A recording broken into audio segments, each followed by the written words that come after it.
Bismillah ar-Rahman ar-Rahim. Chairman Nikkei Corporation, Excellencies, distinguished guests, ladies and gentlemen. I'm honored to speak to you at the 26th Conference on the Future of Asia. Asia is home to half of the world's population. Asia's future is the world's future.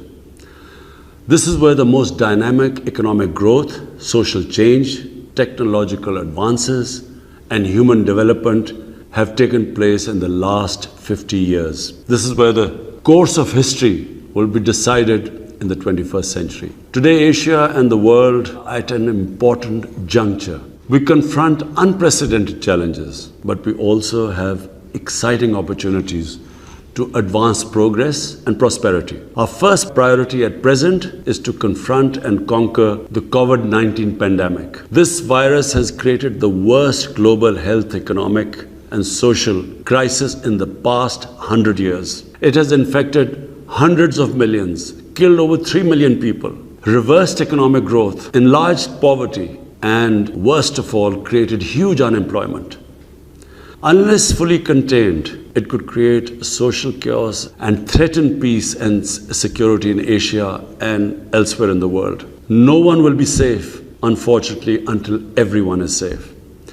We must act collectively to ensure that the COVID vaccines are made available to everyone, everywhere, and as soon as possible. The vaccines supply and distribution must be immediately expanded. Patent rights waived. Production ramped up, including in the developing world, and the COVAX facility fully extended and funded. The virus has had the most severe impact on the poorest countries, but not just the poorest countries, the poor in all the countries. It is essential to provide low-income countries and others in financial distress with fiscal space and liquidity to respond to the impact of the pandemic and revive economic growth and preserve social stability. I had proposed a 5-point agenda for debt relief, SDR creation and reallocation, larger concessional finance, fulfillment of climate finance commitments, and an end to illicit financial flows from developing countries. I'm gratified that consensus is evolving on these essential actions already. I welcome the extension of G20's debt suspension initiative, the agreement to create $650 billion in new SDRs, to expend IDA funding, and to expand emergency support programs for the multilateral development banks. The recommendations of the FACT-I panel on illicit financial flows must also be implemented.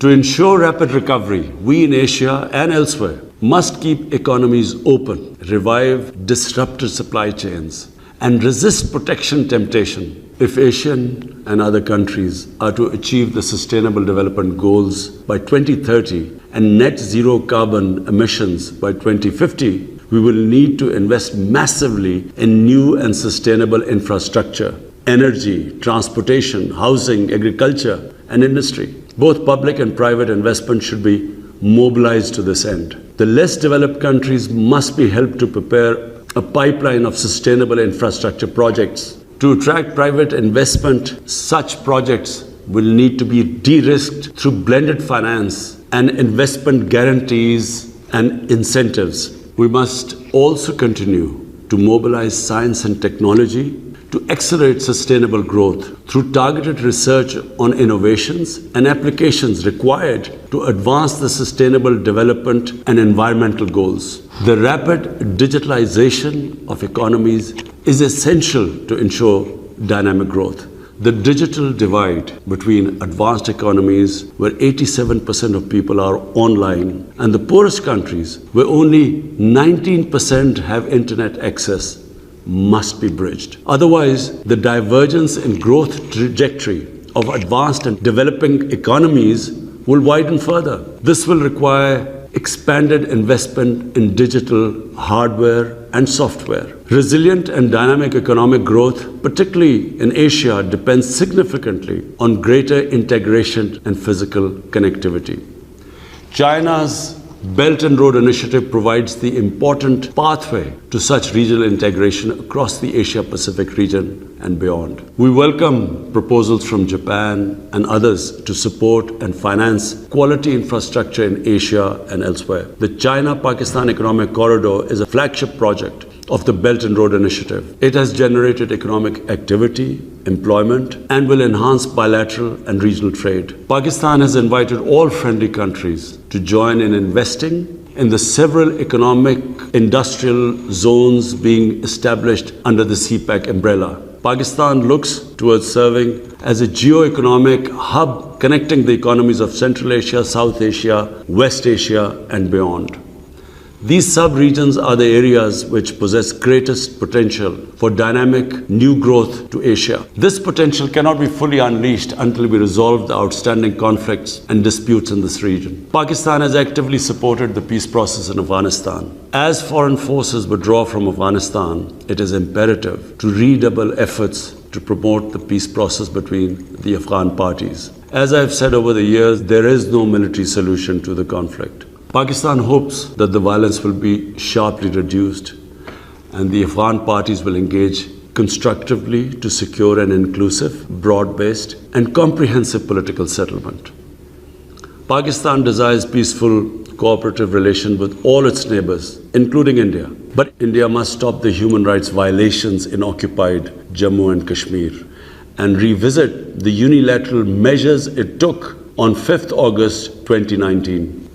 It is essential that an enabling environment is created for dialogue to peacefully resolve the Jammu and Kashmir dispute in accordance with the United Nations Security Council resolutions and the wishes of the people of Kashmir. We hope that the other threats to peace and security in Asia will also be resolved. The situation in Palestine remains a matter of deep concern to everyone. The international community must take urgent actions to stop the Israeli attacks against Palestinians, prevent the desecration of holy places, especially Al-Aqsa Mosque, and facilitate a just and lasting solution in line with the relevant United Nations resolutions and the two-state vision. Finally, we consider it vital to avoid great power rivalry and tensions in the Asia-Pacific. There is ample room in Asia for economic, trade and investment participation of all states. Yet Asia must not become the theatre of tensions induced from without or within. The differences and disputes in Asia require Asian solutions on the basis of Asian values and interests. The Asia-Pacific, including the Indian Ocean, should become a zone of peace, an area of expanding cooperation and prosperity, through strict adherence to the principles of the UN Charter and the Bandung principles of peaceful coexistence. I thank you. Pacific.